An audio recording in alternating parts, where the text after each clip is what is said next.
ইসলামী আইনের বিরুদ্ধে অপপ্রচার করা হয়। এরা তো ক্ষমতায় গেলে সমস্ত মানুষকে পঙ্গু বানায় ফেলবে। কয় কিভাবে? বলেছে এই দেশের মানুষ, বেশিরভাগ মানুষ জনগণের সম্পদ চুরি করে, তো বেশিরভাগ মানুষের হাত কাটা যদি যায় তাইলে তো এই সমাজটা হাত কাটা বাহিনীর সমাজ হয়ে যাবে। না, হাত কাটা যাবে। এই আইন জারির পরে এই ধরনের অপরাধ যারা করবে তাদেরকে বলে দেওয়া হবে এখন থেকে এই অপরাধের সাথে যাদেরকে পাওয়া যাবে তাদের ক্ষমা নেই। 2 নম্বর, দেখা হবে যে লোকটি চুরি করেছে সে কি পেটের জ্বালায় যন্ত্রণায় আগুন নিবানোর জন্য চুরি করেছে।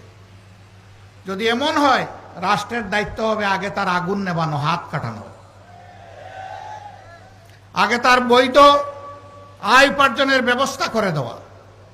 যদি সেরকম কিছু সক্ষমতা তার না থাকে তাহলে রাষ্ট্রকেই পরিবারের দায়িত্ব বহন করতে হবে।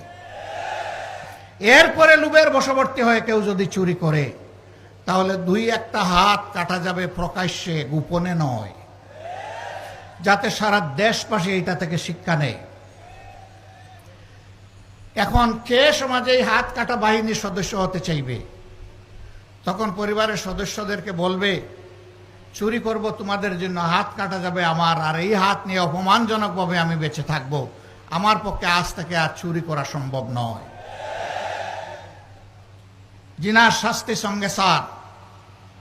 বলে যে সব মানুষই তাইলে মারা যাবে, এরকম গোপনে ছুটিয়ে প্রকাশ্যে কত ধরনের জিনা হচ্ছে।